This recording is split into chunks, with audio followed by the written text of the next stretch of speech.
اعوذ باللہ من الشیطان الرجیم بسم اللہ الرحمن الرحیم اعوذ باللہ من الشیطان اللعین الرجیم بسم اللہ الرحمن الرحیم الحمد للہ ذی المن والاحسان وذی العز والسلطان الذي خلق الإنسان وعلمه البيان والحمد لله الذي نور قلوبنا بولاية محمد وآل محمد اللهم صل على محمد وآل محمد والحمد لله الذي جعلنا من المتمسكين بولاية أمير المؤمنين علي بن أبي طالب والسيدة الجليلة المخدومة المحرومة عن حق ميراث أبيها وعلى سيد الشباب أهل الجنة وعلى آله الطيبين الطاهرين المعصومين المنتجبين ولعنة الله على أعدائهم من الآن إلى قيام يوم الدين آمين يا رب العالمين أما بعد فقد قال الله تبارك وتعالى في محكم كتابه المبين وهو أصدق الصادقين وقوله الحق بسم الله الرحمن الرحيم من يعمل من الصالحات من ذكر أو أنثى وهو مؤمن وأولئك يدخلون الجنة ولا يظلمون نكيرا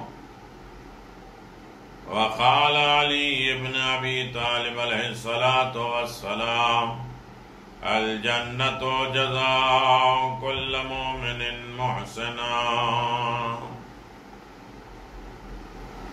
صلوات بآواز بلند اللهم صل على محمد وآل محمد وعجل فرج آل محمد سامعین کرام، ناظرین محترم، ایصال ثواب کی مجلس کے ضمن میں ہمارا موضوع گفتگو آخرت کی منزل، آخرت کا سفر۔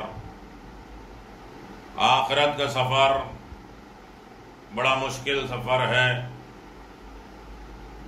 صعوبات اور زحمتوں سے بھرا سفر ہے۔ اس سفر کے لیے ہمیں بہت سی تیاری کرنا ہے، اور یہ ہمیں احساس ہونا چاہیے کہ جو اس سفر سے گزرے ہیں ان کی حالت کیا ہے، جو قبر میں ہیں ان کی منزل کیا ہے، ان کے حالات کیا ہیں۔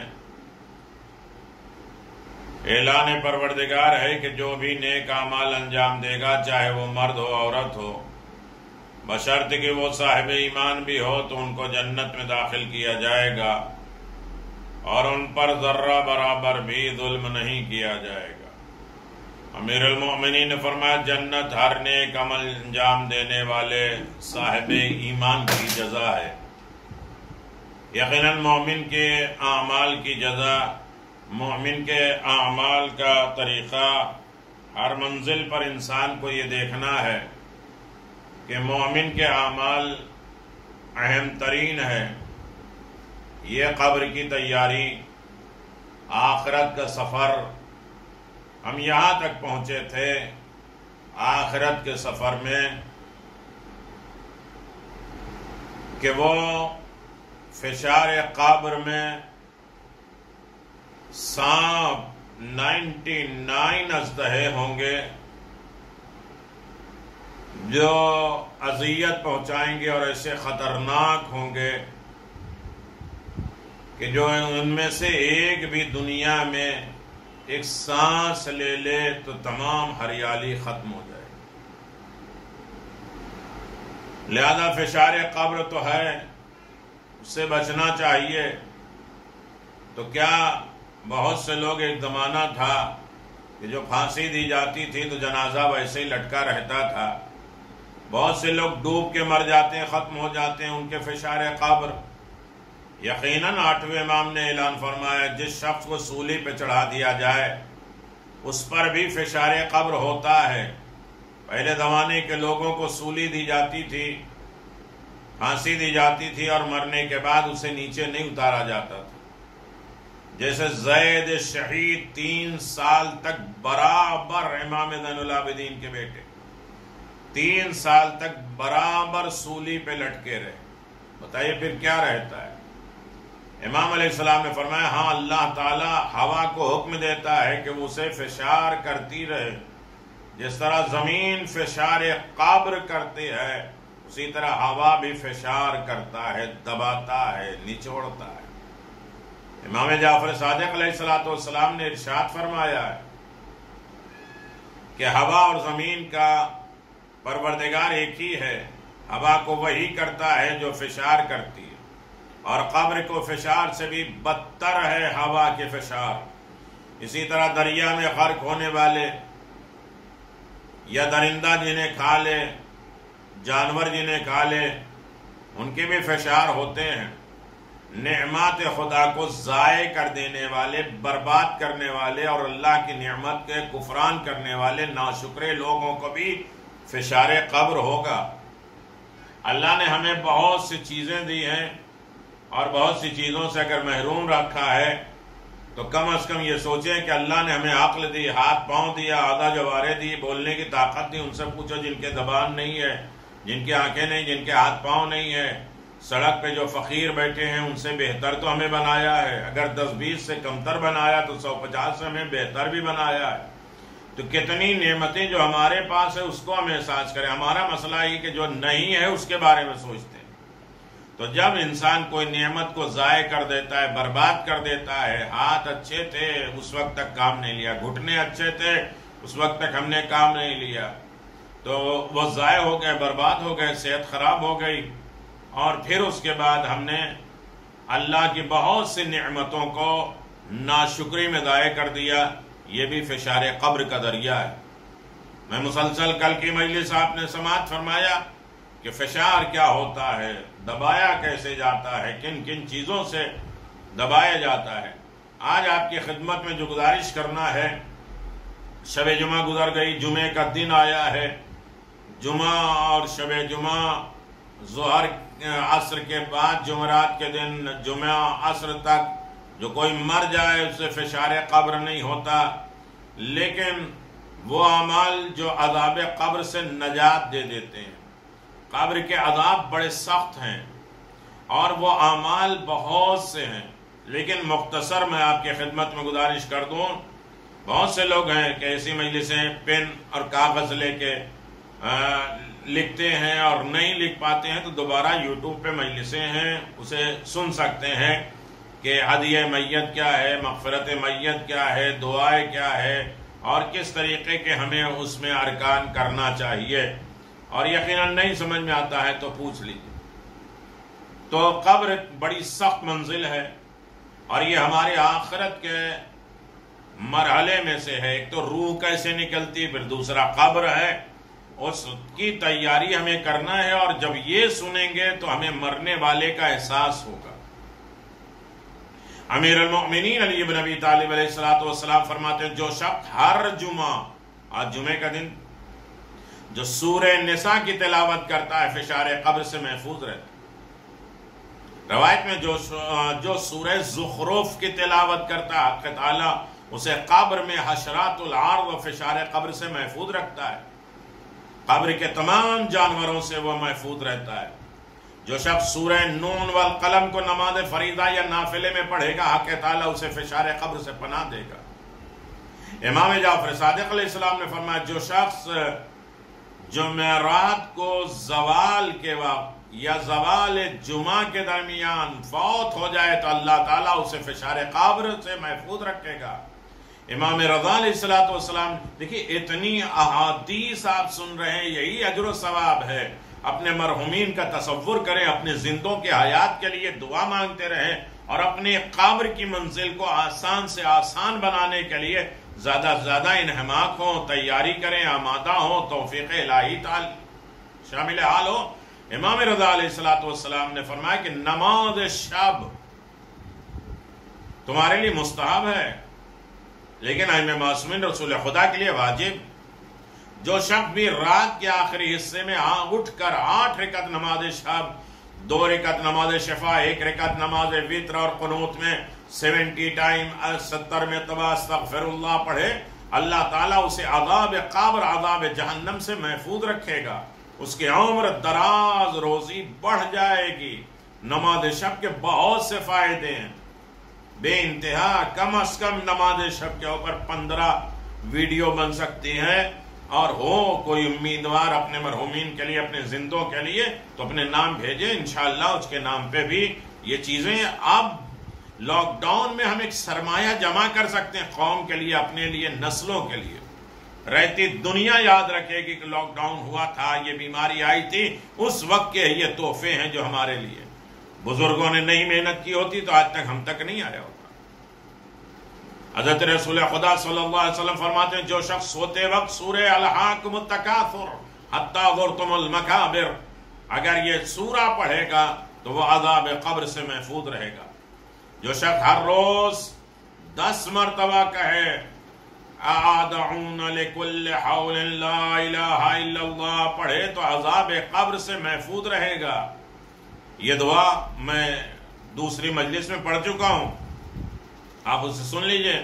جو شخص نجف اشرف میں دفن ہو، کیونکہ وہاں کی زمین کی یہ خاصیت ہے کہ جو شخص بھی اس میں دفن کیا جائے گا اسے عذاب قبر اور منکر نکیر کے سوال ساخت کر لیے جاتے ہیں، ہٹا دیے جاتے ہیں۔ میت کے ساتھ لکڑی، بیر کی لکڑی کیوں رکھی جاتی ہے؟ گیلی، تر، سوکھی نہیں۔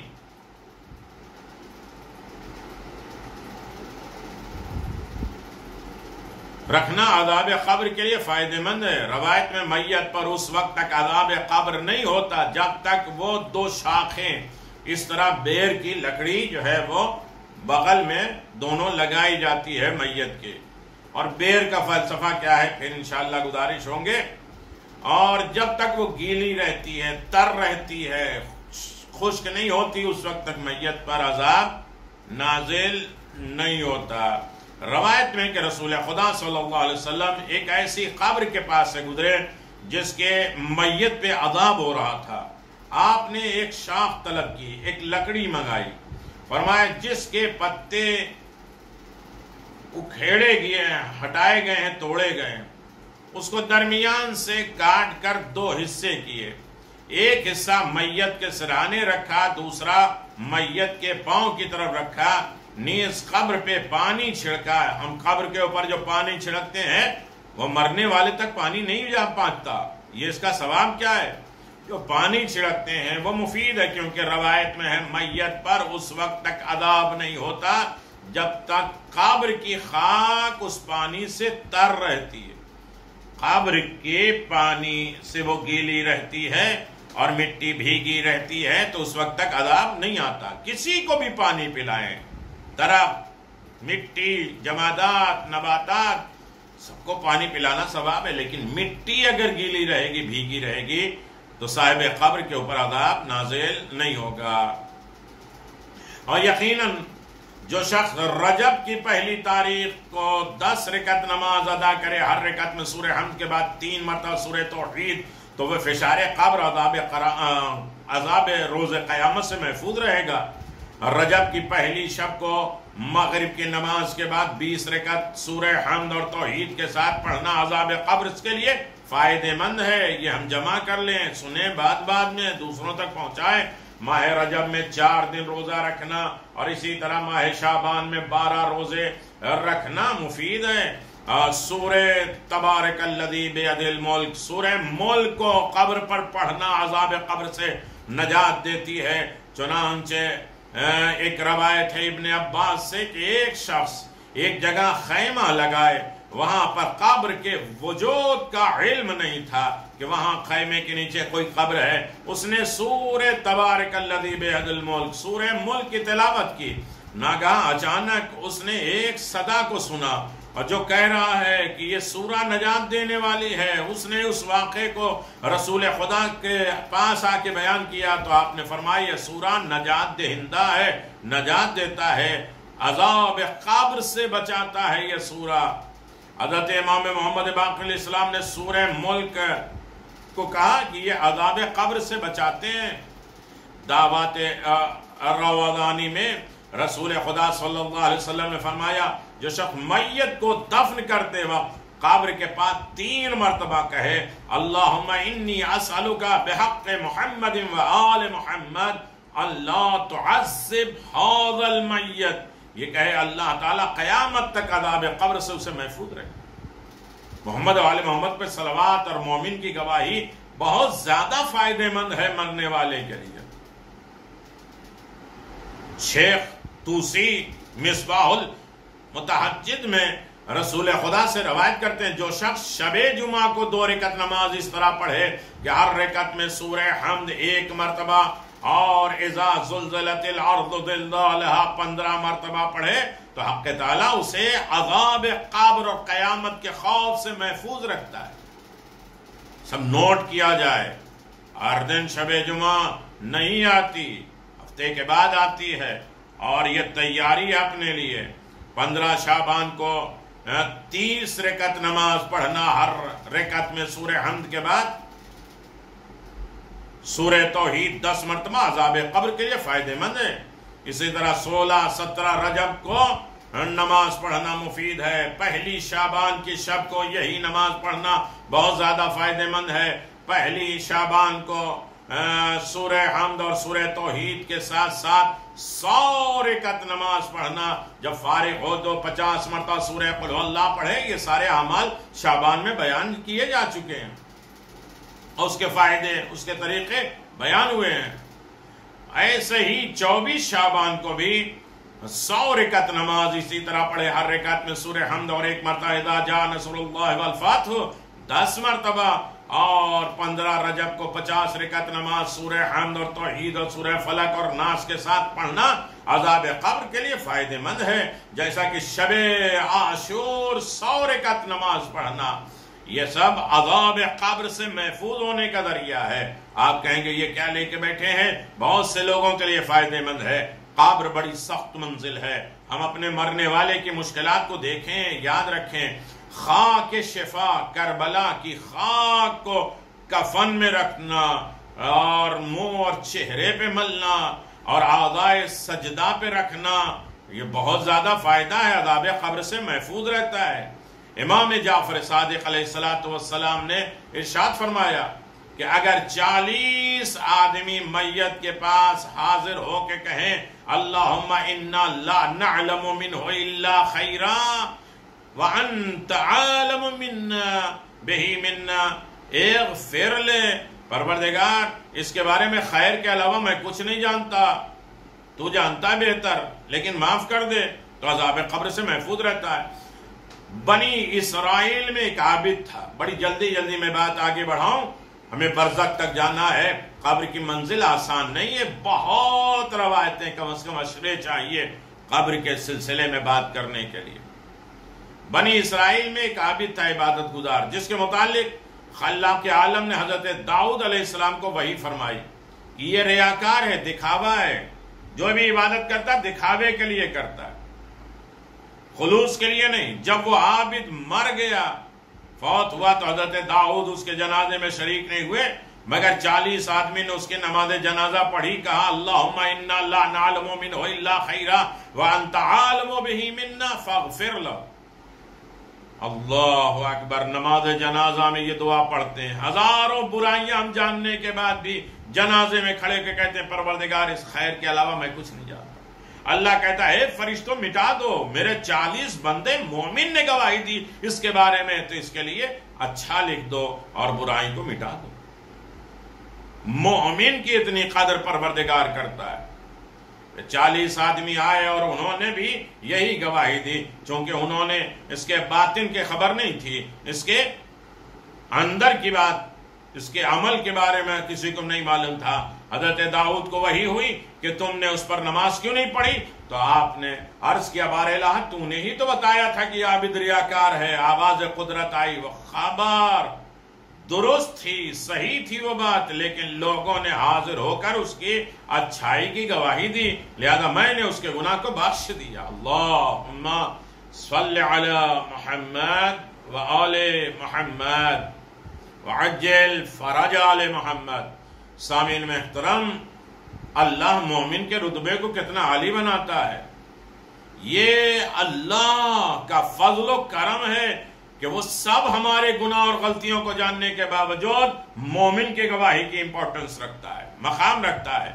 اس نے اپنے بندے کو بغیر کسی استحقاق اور مستحق ہونے کے عذاب سے رہا کر دیا۔ اسی وجہ سے نیک لوگ خصوصاً پہلے لوگ اپنے کفن کو تیار کر کے اپنے پاس رکھتے تھے اور اپنے مومنین دوست پر اس پر گواہی لکھواتے تھے۔ آج جب ہم قبرستان پہنچتے ہیں کسی جنازے میں تو ٹکڑا آتا ہے اور خاک شفا سے ہم گواہی لکھتے ہیں اور شہادت نامہ لکھتے ہیں، مومنین کی سائن کراتے ہیں۔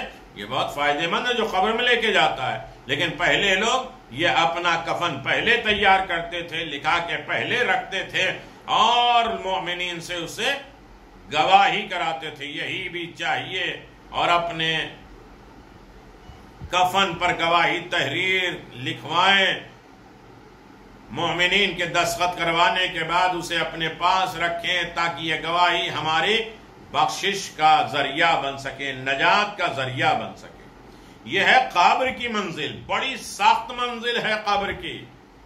آل محمد بھی آتے ہیں، مولائے کائنات بھی آتے ہیں، امام حسین بھی آتے ہیں۔ قبر میں ہمارے اعمال مجسم ہوتے ہیں، نماز، روزہ، حج، زکوٰۃ، یہ سب ایک نور ہوتے ہیں، لیکن ولایت آل محمد، محبت علی سب سے بڑا چراغ ہوتا ہے۔ اللہ اکبر۔ عزیزان محترم، اس کے بعد مسئلہ، چونکہ ہم اسٹیپ بائی اسٹیپ آخرت کے قدم آگے بڑھاتے ہیں آخرت کے لیے، اور آخرت کی منزل کو ہم اپنے سامنے رکھیں، دیکھتے رہیں، مجلس سنیں تو تصور اپنی زندگی کے کریں، اپنے مرحومین کو، کہ ان کے حالات کیا ہوں گے اور ہم نے کیا کیا، ہمارے حالات کیا ہوں گے۔ اس کے بعد قبر میں کیا آئیں گے؟ 2 فرشتے آ جائیں گے، منکر نکیر کا قبر میں سوال کرنا۔ اللہ، جن چیزوں پر اعتقاد رکھنا مذہب شیعہ کا جزوی ہے، ان میں سے ایک یہ ہے کہ سوال و منکر نکیر فی القبر حق۔ ہم تلقین میں پڑھاتے ہیں منکر نکیر کا سوال کرنا یہ حق ہے۔ شیعان علی ابن ابی طالب جن چیزوں پر عقیدہ رکھتے ہیں ان میں سے ایک عقیدہ ہے کہ قبر میں سوال جواب ہوگا، منکر نکیر آئیں گے۔ مسلمانوں کے لیے اجمالاً اس کا معتقد ہونا ضروری ہے۔ علامہ مجلسی بحار الانوار میں حق الیقین میں ارشاد فرماتے ہیں کہ احادیث معتبر سے یہ ظاہر ہوتا ہے کہ سوال اور فشار قبر بدن اصلی اور روح پر ہوگا۔ جو ہمارا بدن مر چکا ہے اسے دوبارہ زندہ کیا جائے گا، روح ڈالی جائے گی اور پھر سوال کیا جائے گا۔ قبر میں عقائد اور اعمال کے بارے میں سوال کیا جاتا ہے۔ یہ سوالات ہر مومن اور کافر سے کیے جائیں گے۔ اس سے چھوٹے بچے، دیوانے اور کم عقل بے وقوف لوگوں کے اس حال پہ چھوڑ دیا جائے گا۔ برزخ، زمان برزخ، بڑی سخت منزل آ رہی ہے۔ برزخ میں ان کے لیے جزا اور سزا نہیں ہے۔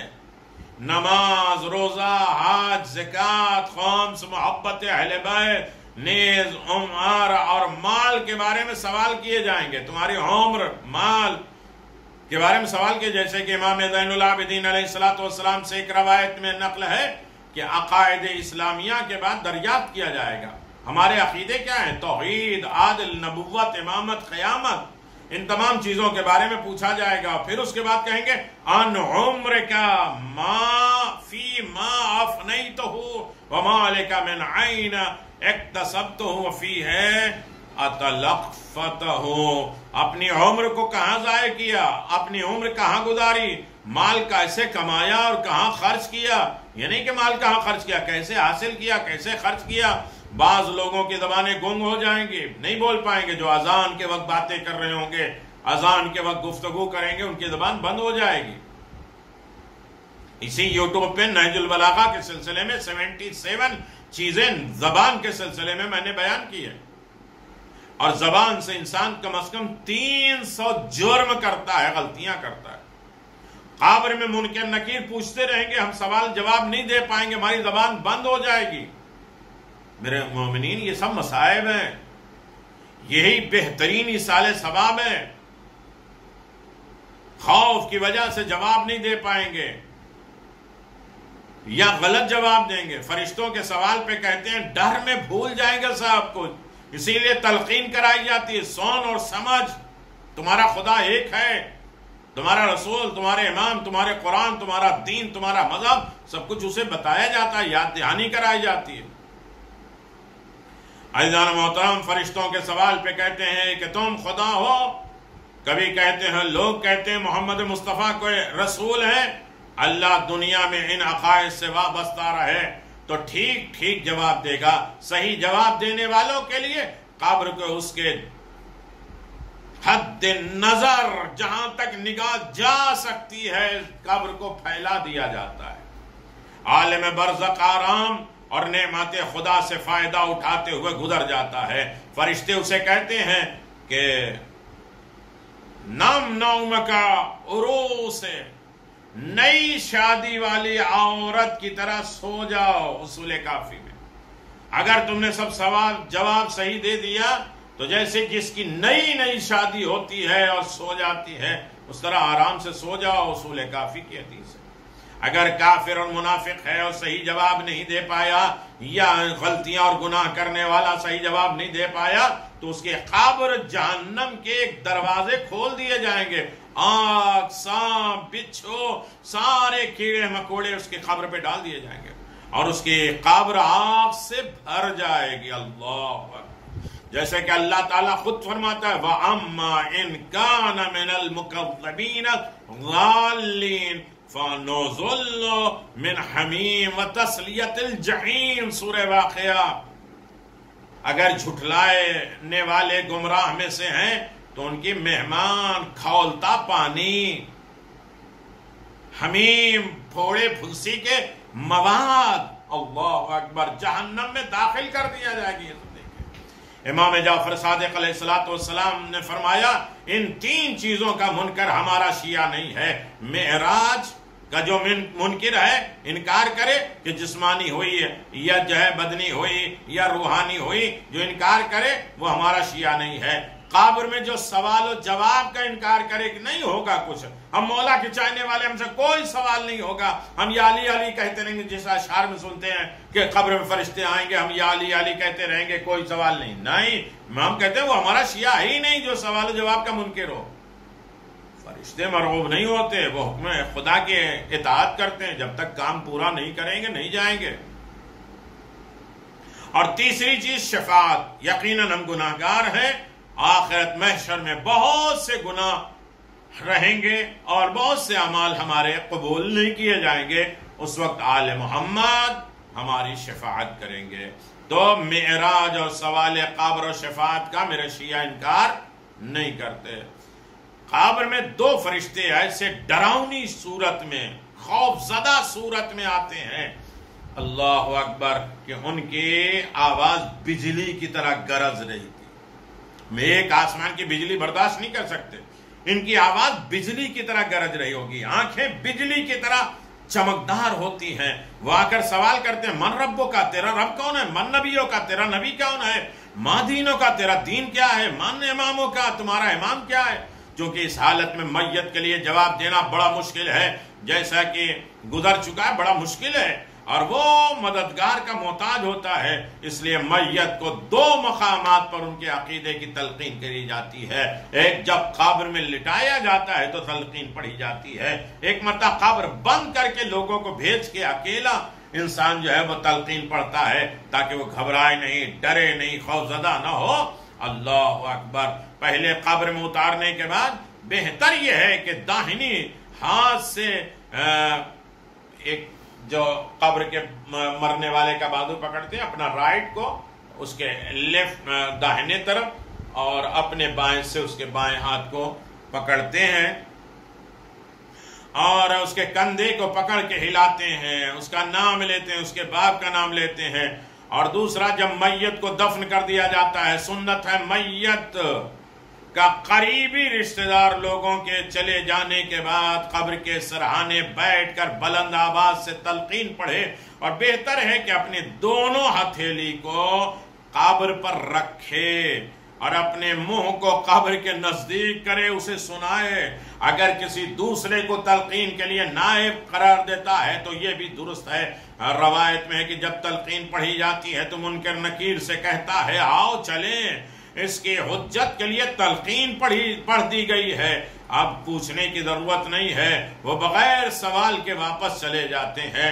اگر کوئی یہ کہے کہ تلقین سے مردے کا کوئی فائدہ نہیں جبکہ روح نکل چکی ہے، تو اس کا جواب یہ ہے کہ روح قبر میں حاضر ہوتی ہے، بدن میں ڈالی جاتی ہے، جیسا کہ آپ سن چکے ہیں کہ دوبارہ زندہ کیا جاتا ہے.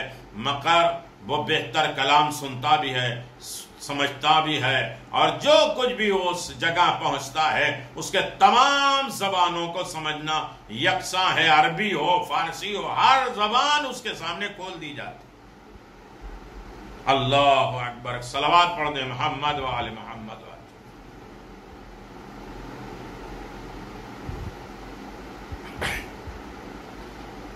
عزیزان محترم، من لا یعد الفقیہ میں ہے کہ حضرت ابو ذر غفاری کے بیٹے ذر کی وفات ہو گئی، میت ہو گئی اور مر گئے.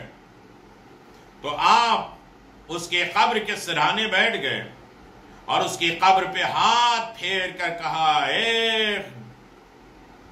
اے ذر، اے میرے بیٹے، خدا تجھ پر رحمت کرے، خدا کی قسم تم میری نسبت نیک تھا اور حقوق فرزندگی کا ادا کرتا رہا.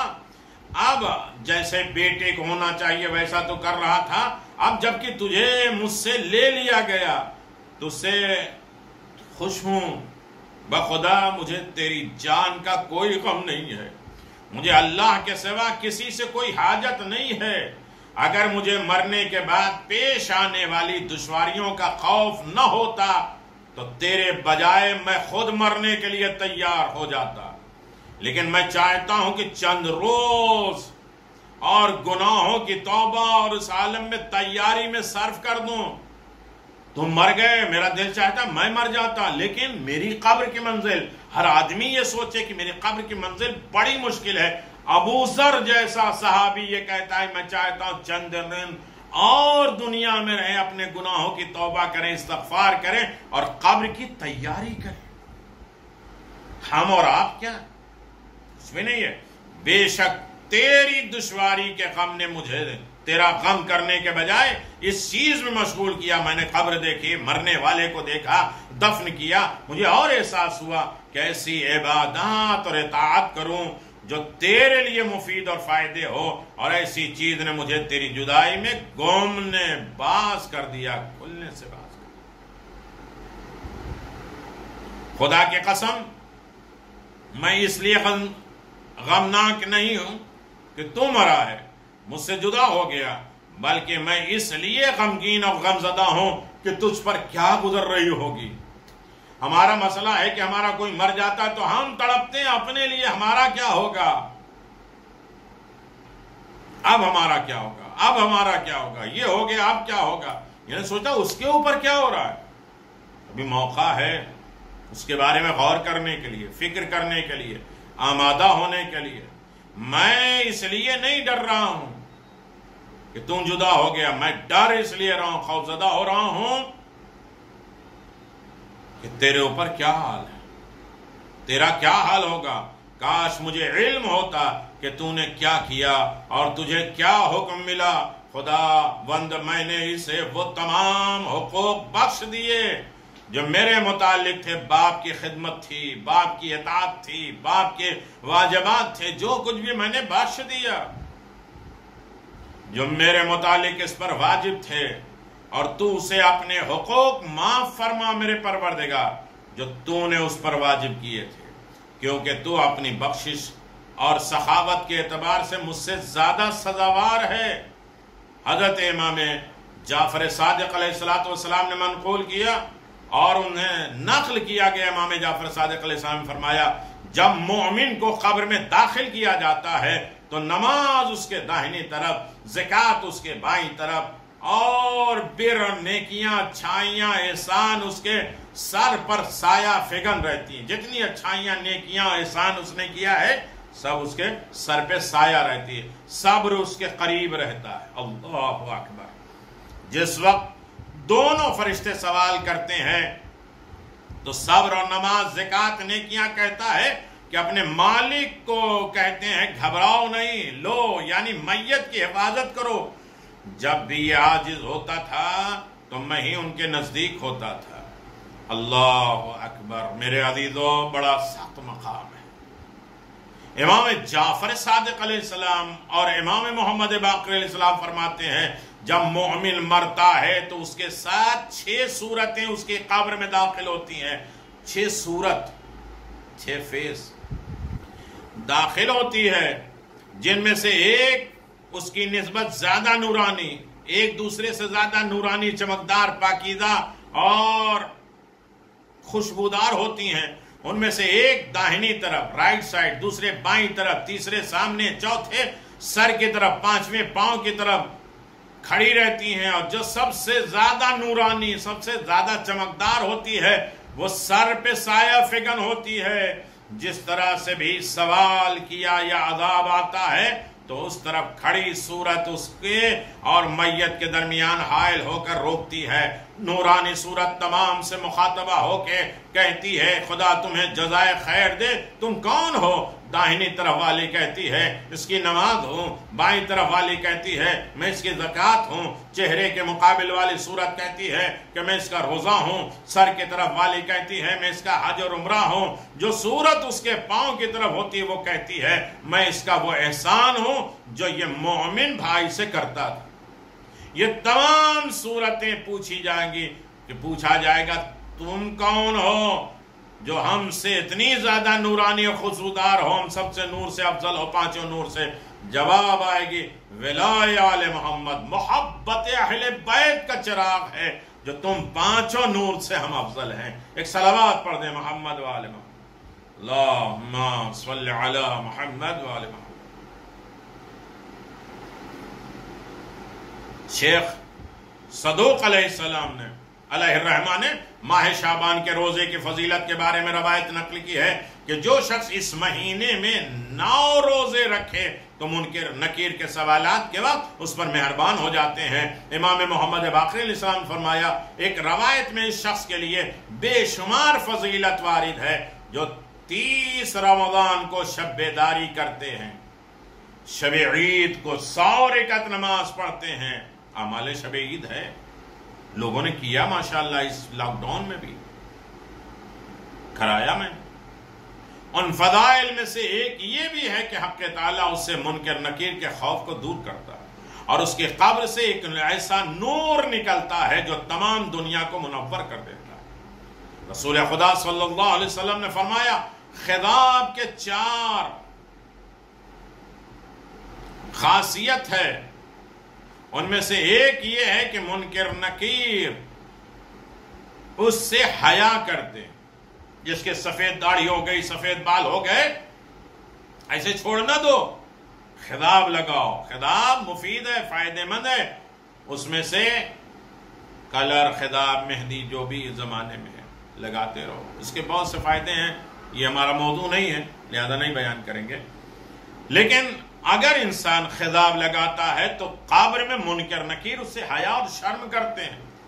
اس سے قبل اس کو معلوم ہو چکا ہوتا ہے کہ نجف اشرف کی زمین کی یہ خاصیت ہے کہ اس جگہ پہ دفن ہونے والے سے منکر نکیر کا حساب و کتاب نہیں لیا جاتا، اس جگہ پر اس کی تائید میں حکایت درج ہے کہ کیسے علی کا چاہنے والا بخشا جاتا ہے اور علی بن ابی طالب کے پڑوس میں رہنے والا یا ان کی محبت اور الفت لینے والے کہ منکر نکیر پریشان نہیں کرتے ہیں اور انہیں سختیاں نہیں کرتے ہیں۔ ارشاد القلوب اور فرحت الغری سے نقل ہے کہ اہل کوفہ میں سے ایک مرد صالح اچھا نیک مرد نے کہا کہ میں ایک بارانی رات کو مسجد کوفہ میں موجود تھا، بہت بارش ہو رہی تھی، بارش کے رات میں ناگہاں حضرت مسلم ابن عقیل کے جانب والے دروازے کو دستک ہوئی۔ جناب مسلم ابن عقیل کا روضہ بالکل کارنر پہ ہے، اس طرف ادھر کسی نے نوک کیا دروازے کو۔ جو ہی دروازے کو کھولا تو ایک جنازہ اندر داخل ہوا اور اسے حضرت مسلم کی قبر کی طرف چبوترے ان کے پر رکھ دیا گیا۔ ان میں سے ایک پر نیند غالب تھی، اس نے خواب میں دیکھا کہ وہ شخص جنازے کے پاس آئے اور ان میں سے ایک نے دوسرے سے کہا میرا اس کے ذمے اس قدر حساب ہے، چاہتا ہوں کہ اس کے نجف میں دفن ہونے سے پہلے وصول کر لوں، کیونکہ میں اس کے بعد اس کے قریب نہیں جا سکتا، اس لیے کہ نجف کی زمین پہ جب وہ دفن ہو جائے گا تو میں اس سے حساب و کتاب نہیں مانگ سکتا۔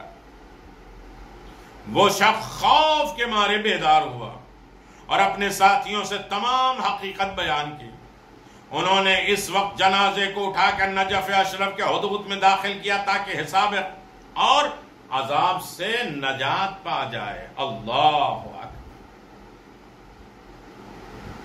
قلت للہ درن قال، میرے عزیزو عذاب سے نجات ملنے کا مطلب یہ ہے کہ اذا مت فادخلی علی جنب حیدر ابی شبر اکرمو بی شبر فلست اخاف النار عند الجوار ولا اتق منکر ونکیر فعال فعار علی حامی حما وهو فی الحما واذا ظل فی البید وعقاد البعیر۔ میں کہتا ہوں کہ خدا بھلا کرے جس نے یہ شعر لکھا ہے، کہتے ہیں کہ جب میں مر جاؤں تو مجھے حضرت علی کے پہلو میں دفن کرنا جو حسن اور حسین کے والد ہیں، کیونکہ مجھے ان کے پڑوس میں جہنم کی آگ کو کوئی ڈر نہیں ہوگا، نہ منکر نکیر کا خوف ہوگا، کیونکہ جب صحرا میں اونٹ کی رسی گم ہوتی ہے تو محافظ پہ محفوظ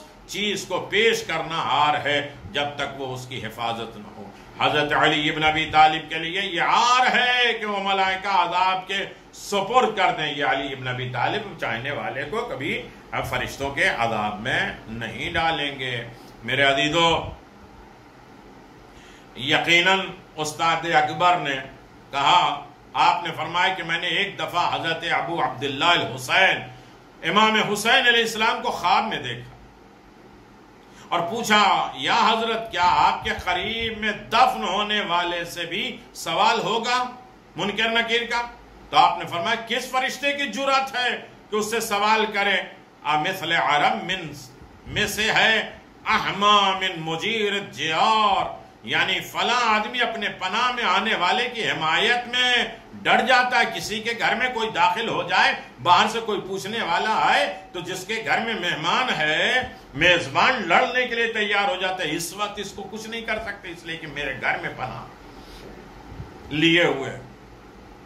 اس واقعے سے ایک آدمی جو قبیلہ طے کے بادیہ نشینوں میں تھا، میرے عزیزو، اس کا نام مدلج ابن سوید تھا، ایک دن اپنے خیمے میں بیٹھا تھا، قبیلہ طے کے ایک گروہ کو آتے ہوئے دیکھا جو اپنا ساز و سامان ساتھ اٹھائے ہوئے تھے۔ اس نے پوچھا کیا خبر ہے؟ انہوں نے کہا کہ بہت سی ٹڈیاں، چھوٹے چھوٹے وہ پرندے دل اور آپ کے خیمے کے قریب اترے ہوئے ہیں،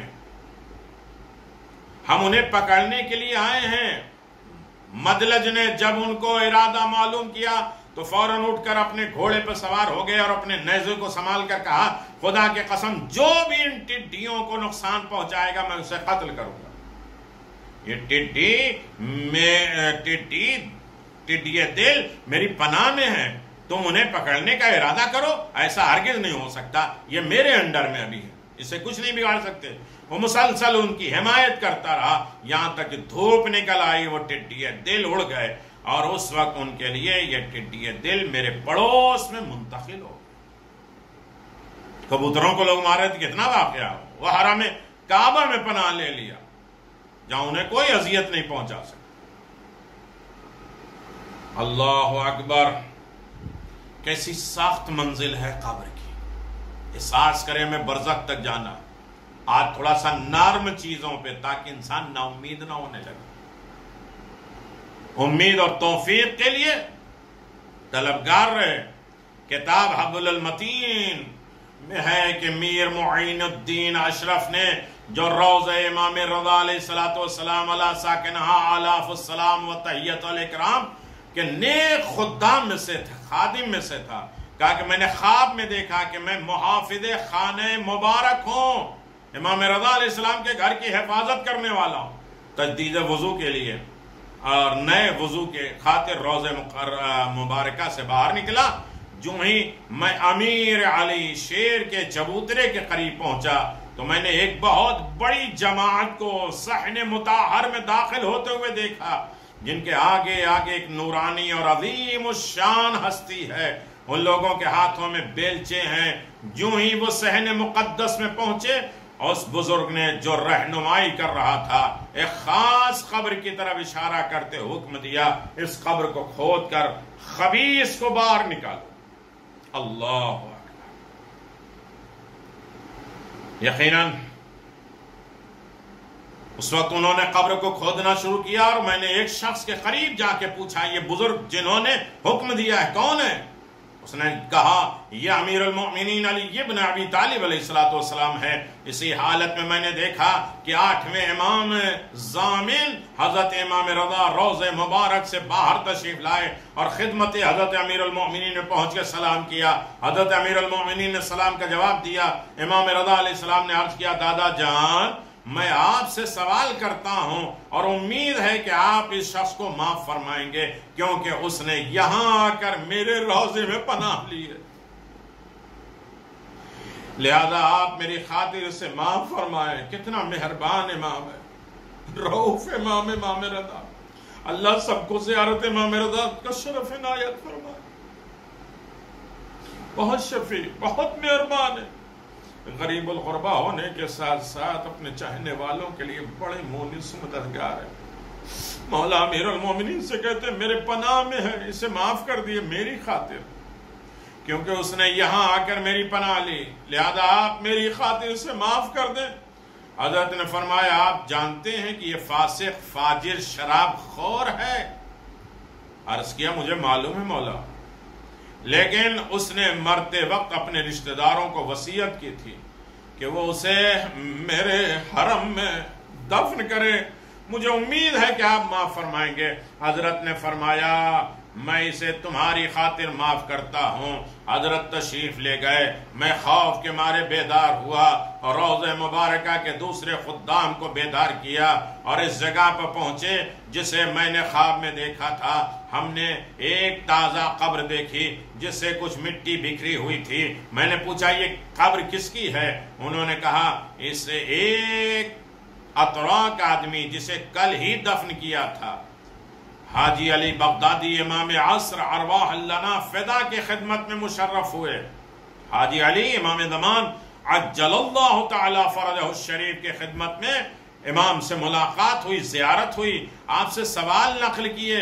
وہ کہتا ہے کہ میں نے عرض کیا آقا کیا یہ درست ہے، یہ صحیح ہے جو شخص شب جمعہ امام حسین کی زیارت کر لے اسے امان ہے؟ امام زمان سے پوچھا جا رہا ہے، کتنی شفیق امام زمان، دن رات رونے والے امام زمان۔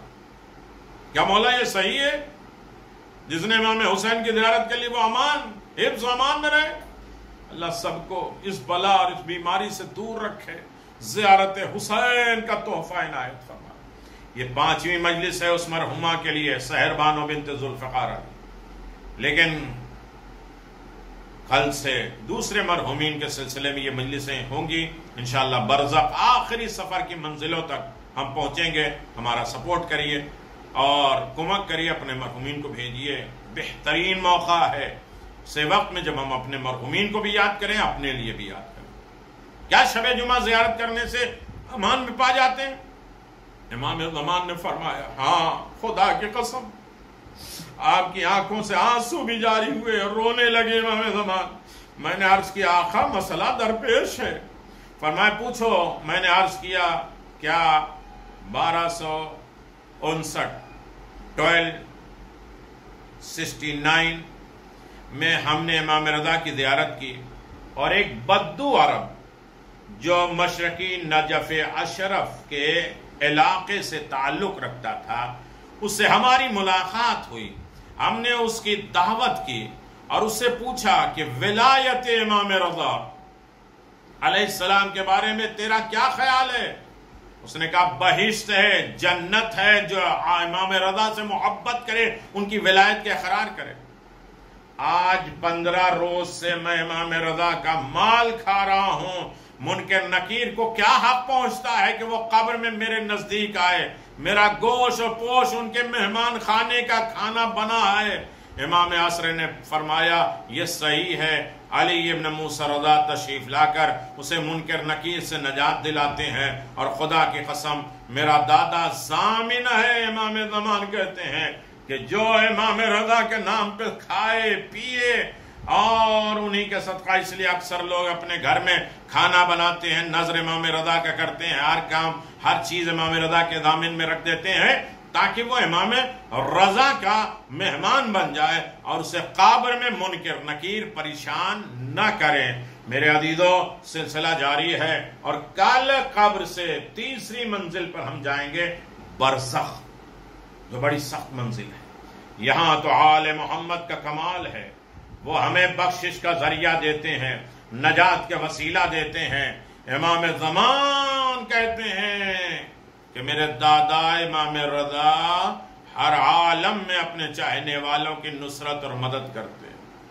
میرے عزیزو امام زمان ہے جو روتے ہیں، خاص طریقے سے امام حسین کے غم میں روتے ہیں۔ اے محبان امام مظلوم، کیا تلاطم اس وقت تھا جب حضرت زخمی ہو کر گھوڑے سے زمین پر آئے تھے؟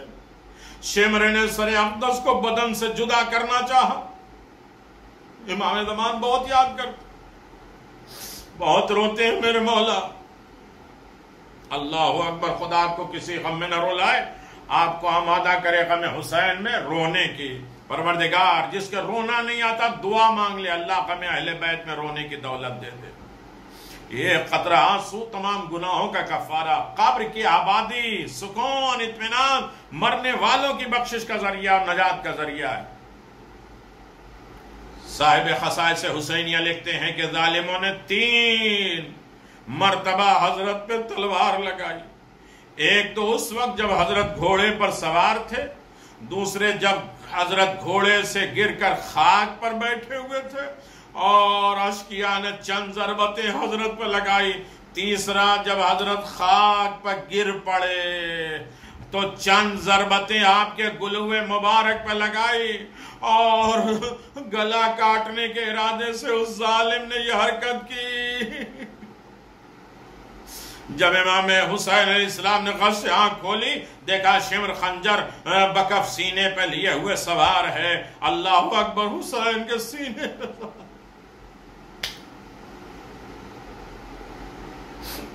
یا مولا امام زمان۔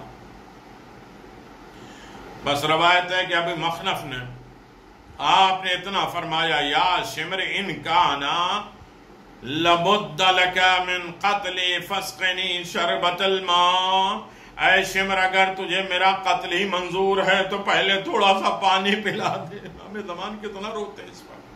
اے عزیزارو، یہ جو حضرت نے فرمایا فَاسْقِنِي شَرْبَةَ مِنَ الْمَاءِ، مجھے تھوڑا سا پانی پلا دے، یہ نہ کہا کہ تو مجھے پانی دے دے میں خود پی لوں۔ ارے اس کی 2 وجہ سمجھ میں آتی ہیں۔ ایک یہ کہ تھوڑا سا پانی کوئی چیز نہیں ہے، میں پی کر طاقتور ہو جاؤں گا اور تم سے جنگ کروں گا، ایسا بھی نہیں ہے۔ بس اگر تجھے یہ گمان ہے کہ میں زیادہ پی لوں گا تو تو ہی اپنے ہاتھ سے تھوڑا سا پانی دے دے۔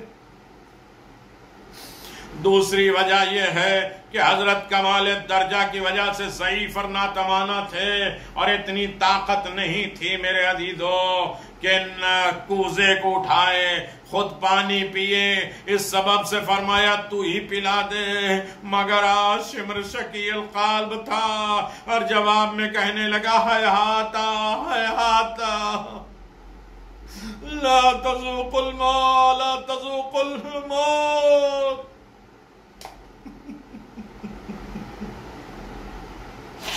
اللہ اکبر، ہم سب کے مرنے والے کی مغفرت فرما اور ہم سب کو قبر کی سختی سے محفوظ فرما۔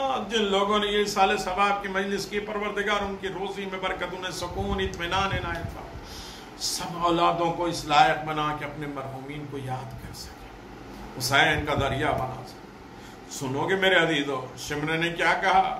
اب تم کو پانی نہیں ملے گا، اگر تم آب مرگ سے سیراب ہونا چاہتے ہو تو تمہارے بابا کوثر پلائیں گے، جاؤ انہی کے ہاتھ سے پینا، پوری دنیا پانی پانی ہو جائے، تمہیں ایک قطرہ پانی نہ ملے۔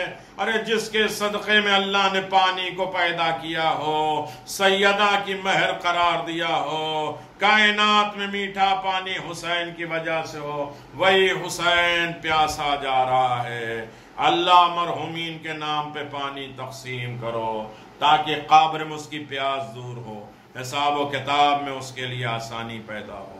ربنا تقبل منا انك انت السميع العليم على لعنة الله على قوم الظالمين سيعلم الذين ظلموا أي منقلب ينقلبون انا لله وانا الیہ راجعون۔